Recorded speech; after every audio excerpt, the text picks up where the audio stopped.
Hello, it's Jesse here, working on the Springer front fork horn. This is the big old horn that goes underneath the headlight there. This is a nice reproduction here. This is an actual Delco Remy reproduction. This is the 6-volt one. I don't know, it's a really nice one.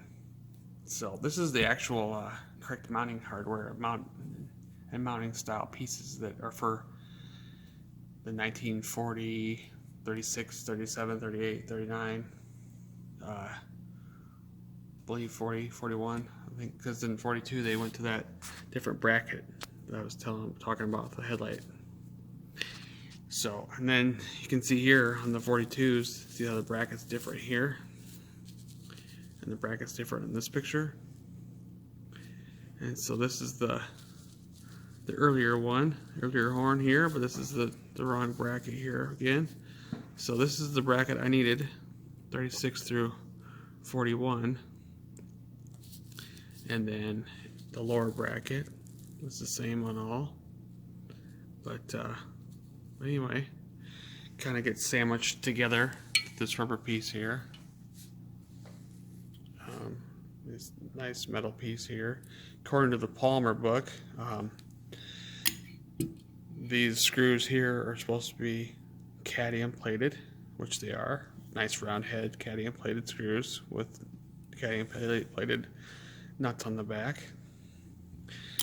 These two here that hold the horn to the actually like the grounding wires, I believe they are. I'll find out when I have to wire this thing up. But according to the manual here on the parts book, it talks about the nuts being in the back needing to be a 105, which is a brass version of the 105 nut, and the other one's just a standard cadmium 105 nut, old part number, and a Philister head.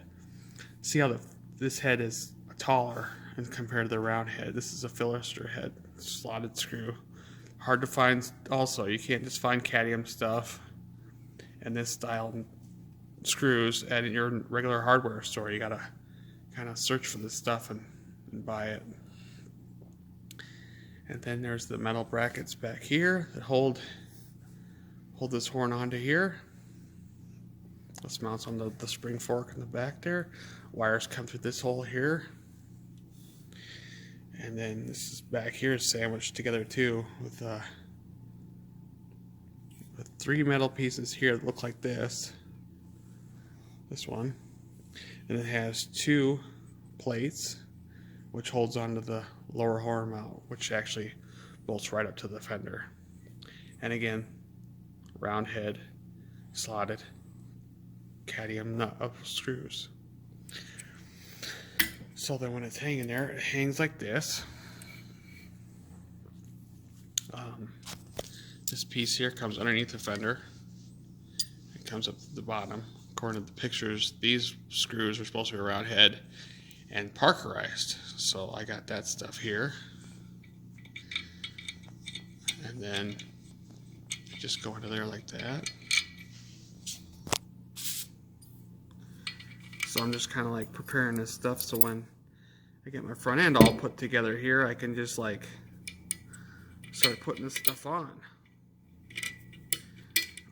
I like doing sub-assemblies for one reason, is because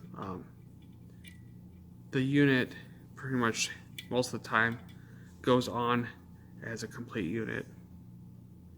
These are those nice nuts again, how they got that machined washer surface on there. So that's gonna go towards this lock washer here. And then yeah. So anyway, what else do I got to say here? This is a nice chrome cover here. It has the Harley emblem in it. A lot of these reproductions like this don't even have the Harley emblem on it. This is a really nice reproduction, I believe. I don't think it's an original one when I bought it. But anyway, Here's the top bolt here that mounts on there. It's a nice machined head. Doesn't have the 1035 or the 1038 like I talked about when I was talking about the Springer stuff. But in case you missed that video, what I mean is these are how the early bolts were made. These were machined. It wasn't until about 42 when they started outsourcing to Chandler Products, and then later they'd have a head stamp on it. You can see that this was turned down because there's a little cutoff point here where they spun it in their lathe or whatever and then cut it off. So it has the built-in or machined in washer also right there, and along with the nut too. So good stuff. That just mounts into the top here. So we'll button this up here, and next time we'll be seeing this horn, we'll be probably putting it on the front end when it's all on the bike there. So I think I covered everything. So all right, we'll see you later. Have a good one.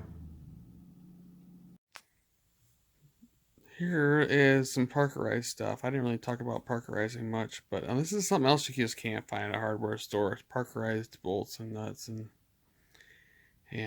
washers and stuff. Beside the fact that the stuff you find nowadays doesn't even look like the original old Harley hardware anyway. But parkerized, where they actually take the metal and they corrode it to give it a nice protective coating on it, which penetrates deep into the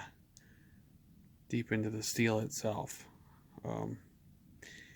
The downfall, I mean, a lot of World War II guns are made with parkerizing stuff. There's still guns made to this day that has parkerizing on it, but a lot of the times when you find blackened items like screws nowadays that are black and they're called black oxide, it's fairly similar, but it's not the same as parkerized.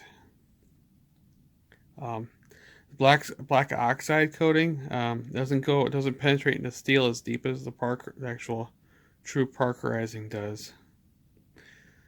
So just want to make a note of that, or add it into the end of the video on the horn, I believe. The hardware you can find at like hardware stores and stuff that can get you by, or if you're okay with how it looks, it's fine. But that stuff is usually made out of zinc, and it's got the wrong type of head, wrong color. So if you're looking for a concourse restoration, I suppose it's the wrong way to go. But either way, whatever. So that's just I